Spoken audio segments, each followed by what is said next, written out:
நம்ம என்ன ஃபேன்சி ரோலுக்கு தேவையான பொருள் பார்க்கலாம்.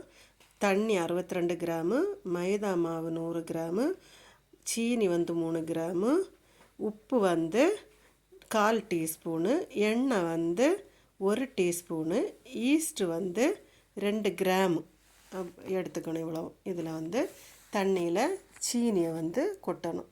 போட்டுட்டு அது கூட ஈஸ்ட்டையும் போட்டுக்கிடணும். ஈஸ்ட்டையும் போட்டுட்டு நல்லா க்ளீன் பண்ணி பவுலை ஈஸ்ட்டை எல்லாம் எடுத்து அதிலே கொட்டிடணும். கொட்டிட்டு ஃபிங்கரில் அவ்வளோ சீனியும் தண்ணியும் ஈஸ்ட்டையும் நல்லா இந்த மாதிரி மிக்ஸ் பண்ணி தண்ணி மாதிரி எடுத்து தனியாக வச்சுக்கிடுவோம். தனியாக வச்சுட்டு ஒரு பவுலில் மைதா மாவை சலித்து வச்சுருக்கிறேன். அந்த மைதா மாவை எடுத்து கொட்டணும். மைதா மாவை கொட்டிக்கிட்டு நம்ம இப்போ தண்ணியில் ஈஸ்டெல்லாம் கலக்கி வச்சுருக்கோம்ல, அந்த ஈஸ்ட்டு தண்ணியை இதில் ஊற்றணும். நல்லா எல்லாம் மொத்தமாகவே அந்த பவுலை க்ளீன் பண்ணி ஊற்றிட்டு மிக்ஸ் பண்ணணும். நல்லா மைதா மாவையும் ஈஸ்ட்டு விட்ட தண்ணி விட்டோம்ல, அந்த தண்ணியுமா சேர்த்து வேறு எந்த தண்ணியுமே அதில் கொட்டக்கூடாது. எடுத்து ஊற்றவும் கூடாது. நம்ம அளவு எடுத்து வச்சுருக்க தண்ணியை மட்டும்தான் அதில் ஊற்றி ஈஸ்ட்டு கலக்கி வச்சுருக்க அந்த தண்ணி இருக்குல்ல, அந்த தண்ணி மட்டும்தான் அதில் ஊற்றி பிசைஞ்சு எடுக்கணும். நல்லா கொஞ்சம் நல்லா பிசைஞ்சு எடுக்கணும். மைதா மாவை நல்லா அந்த ஈஸ்ட்டோட ஆக்டிவேட் பண்ணுறதுக்காக தான் நம்ம இப்போ பிசைகிறோம். அதனால் நல்லா ஹெல்த்தியாக சாப்பிட்டுட்டு தான் பிசையணும். இல்லை அப்படின்னா மாவு உங்களால் குழைக்க முடியாது. இப்போ நம்ம ஃபிங்கர் இடது கை ஃபிங்கர் இருக்குல்ல, அந்த மாவில் ஒரு சைடில் பிடிச்சிருக்கணும். வலது கை அந்த தம்ஸ்அப் டைப்பில் இந்த பின்னாடி இருக்க அந்த டைட் இடத்த வச்சு தான் மாவு இழுத்து கொடுக்கணும். நடு உள்ளங்கையை வச்சு நீங்கள் இழுத்து கொடுக்கக்கூடாது. இழுத்து உள்ளங்கையை வச்சு இழுத்து கொடுத்தீங்கன்னா உங்களுக்கு மாவு பிசைய முடியாது. உங்களால் ரொம்ப நேரம் ஆகும். அதனால் இந்த அளவு வச்சு மட்டும் நல்லா பிசைஞ்சிக்கோங்க. அதுக்கு அடுத்தது நம்ம இப்போ உருண்டையாக்கி பிடிச்சி வச்சுருக்கோம். மாவு இப்போ ஆயிடுச்சா இல்லையா அப்படின்னு சொல்லிட்டு நம்ம இப்போ பார்க்க போகிறோம். அதுக்காக நம்ம சின்னதாக ஒரு உருண்டை எடுத்துட்டு அந்த உருண்டையில் விரித்து பார்க்கணும். விரித்து பார்த்துட்டு எப்படி இருக்குது, நமக்கு ப்ரூஃபிங் ஆக போகுதா, ஆயிருச்சா அப்படின்னு. இப்போ இந்த இருக்குல்ல, இந்த மாதிரி பேப்பர் டைப்பில் இருக்கணும். நம்ம இங்கேருந்து அங்கே பார்க்கும்போது அந்த பக்கம் தெரிகிற மாதிரி இருக்கணும். அப்படி உங்களுக்கு தெரியல, அப்படி பிஞ்சிக்கிட்டு வருது அப்படின்னா திரும்ப நீங்கள் அந்த மாவை பிசையணும். பிசைஞ்சிட்டு தான் நீங்கள் அந்த பதம் வர்றது வரைக்கும் பிசைஞ்சு பார்த்துட்டு தான் நீங்கள் அதுக்கப்புறம் இந்த இதை எண்ணெயை சேர்க்கணும். அப்போ நம்ம எண்ணெயில் எடுத்து வச்சுருக்க உப்பு, அந்த உப்பை நம்ம லைட்டாக கலக்கணும். உப்பு எண்ணெயில் கரையாது.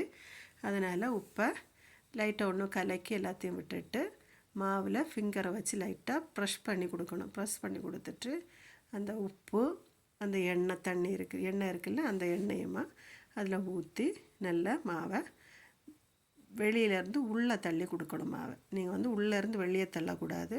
உள்ளேருந்து வெளியே தள்ளினீங்க அப்படின்னாக்கி உங்களுக்கு மாவெல்லாம் எண்ணெய் எல்லாம் வெளியே போயிடும். அதனால் வெளியிலேருந்து மாவை உள்ளாடி தள்ளி நம்ம எண்ணெயும் மைதா மாவு நல்லா மிக்ஸ் பண்ணணும். ரொம்ப மிக்ஸ் பண்ணக்கூடாது, பிஞ்சிக்கிட்டு வரும். ரொம்ப கவனமாக நம்ம மிக்ஸ் பண்ணணும். மிக்ஸ் பண்ணிவிட்டு நல்லா ரவுண்டு ஷேப் ஆக்கிக்கணும். பிஞ்சு எல்லாம் இருக்கக்கூடாது, வெடிப்புகள் இருக்கக்கூடாது. வெடிப்பு இருந்து அப்படின்னாக்கி உங்களுக்கு நல்லா ப்ரூஃபிங் ஆகும்போது மாவு ரொம்ப வெடிச்சிட்ருக்கும், க்ளீனாக வராது. இப்போ இந்த மாதிரி நல்லா ரவுண்டாகிட்டு ரவுண்டு ஷேப் ஆக்கி நம்ம லைட்டாக ப்ரெஸ் பண்ணி அந்த ஷேப்பெல்லாம் பிடிச்சி தான் வைக்கணும். மேலே ஃபினிஷிங்காக இருக்க இடத்த மேல் பக்கமாக தான் வச்சுருக்கணும். நம்ம அமுக்கி ப்ரெஸ் பண்ணி உள்ளே விட்டுருக்க இடத்த அடிப்பக்கம் வச்சுருக்கணும். இப்போ நம்ம எடுத்து வச்சுருந்தோம்ல பவுலு, அந்த பவுலில் லைட்டாக எண்ணெய் தடவி இந்த மாவை எடுத்து அந்த பவுலில் வச்சுக்கணும். அடிப்பக்கத்தை அடிப்பக்கமாகவும் மேல் பக்கத்தை மேல் பக்கமாகவும் தான் வைக்கணும். அடிப்பக்கத்தை மேல் பக்கமாக வைக்கக்கூடாது. இப்போ ஒரு துணி எடுத்து மூடி வச்சுக்கிறோம். மூடி வச்சுட்டு 1 மணிக்கூர் அதை ரெஸ்ட்டு விடுறோம். 1 மணிக்கூர் கண்டிப்பாக ரெஸ்ட் விடணும். ரெஸ்ட் விட்டுட்டு பார்க்கும்போது அது டபுள் ஆகிருக்கா, டபுள் ஆகிருந்து அப்படின்னாக்கி இப்படி பஞ்ச் பண்ணி பார்க்கணும். டபுள் ஆகலை அப்படின்னா பஞ்ச் பண்ணக்கூடாது.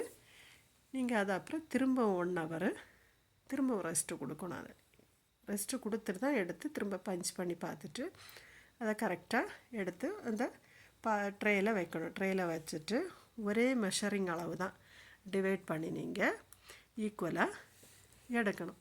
இப்போ நீங்கள் 20 எடுத்திங்கன்னா 20, 25 எடுத்திங்கன்னா 25, 30னா 30. நான் வந்து 30 அளவு எடுத்துருக்குறேன். எல்லா மாவுமே 30 சரிசமமாக பிரித்து தான் எடுத்து நான் செய்ய போகிறேன்.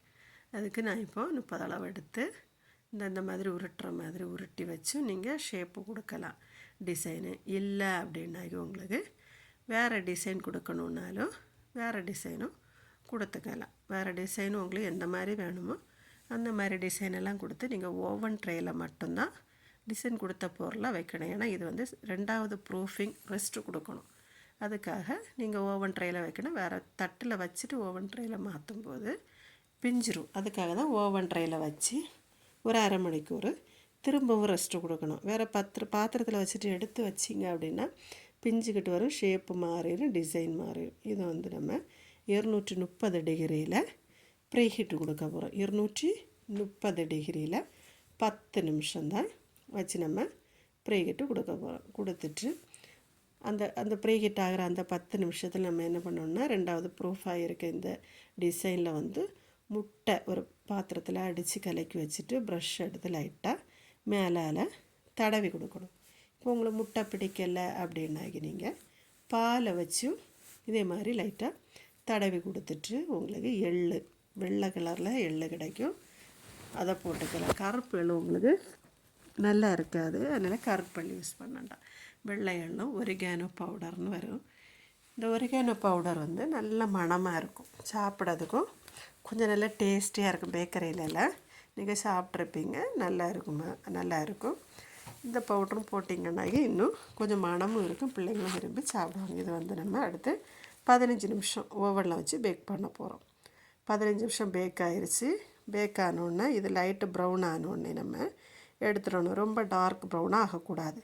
லைட்டு ப்ரௌன் ஆகி எடுத்து வெளியே வச்சுட்டு இதுக்கு மேலால் லைட்டாக பட்டர் தடவிக்கணும். பட்டர் தடவினா கொஞ்சம் சாஃப்ட்டும் மணமும் டேஸ்ட்டும் நல்லா இருக்கும்.